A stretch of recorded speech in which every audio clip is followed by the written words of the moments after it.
Aba, mabuti at napadaan kayo, Mr. Jung. Aba, Mr. Jung, close ka yata sa may-ari ng restaurant. Oo, regular customer siya. Nagde-date ba kayo? Kasi yun ang nababalitaan Hindi namin. kami nagde-date, okay? Kung regular customer si Mr. Jung, bibigyan mo ba kami ng libreng soft drinks? Alam nyo, sa totoo lang, yung mga taong humihingi ng libreng soda at libreng wonton sa Chinese restaurant nakakahiya. Para bang wala silang pambili. Okay lang po. Teka, ikukuha ko kayo. Babalik din po ako agad. Ay, sigurado siya si Alexa, Nam. Totoo ngang maganda siya. At mukha nga matalino rin siya. Mukha ngang hot siyang babae. Talaga, ha?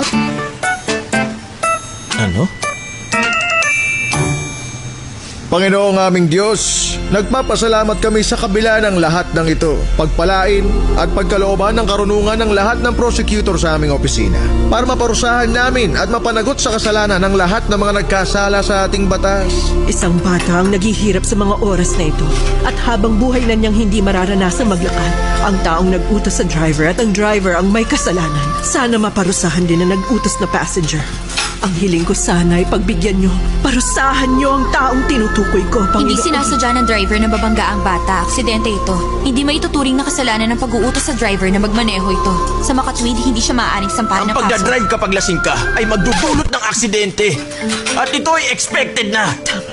Lord, kung expected na mangyayaring krimen, mabigat ito at kasalanan at dapat siyang maparusahan. Kung susundin ang logic, dapat rin maparusahan lahat na nagpabaya. Kaya namatay sa gutom ang mga bata sa mga naghihirap na lugar. Panginoon, Iligtas niyo po kami sa mga taong pilit tinatakpan ng isyu na to. nabubuhay tayo sa bansa kung saan ang matatanda ang nasusunod. Igalang niyo ang nakatatanda sa inyo.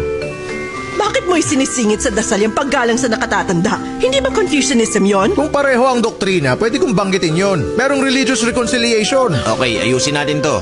Ang gawin natin, maging demokratiko. Magbotohan na lang tayo. Miss, nasa na yung free soft drinks namin? Babayaran namin yon. Pakidagdag sa bill namin. Okay. Sige, tama yon. Magkaroon tayo ng botohan. Ang pasaherong nagpatid sa drunk driver ay dapat parusahan. Tas!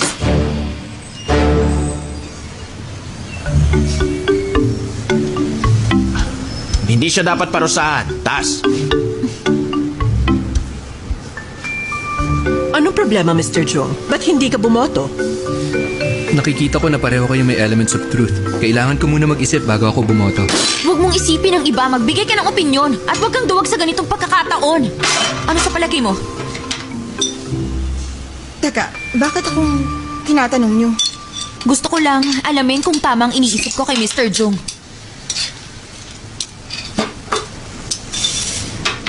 Hindi ko alam.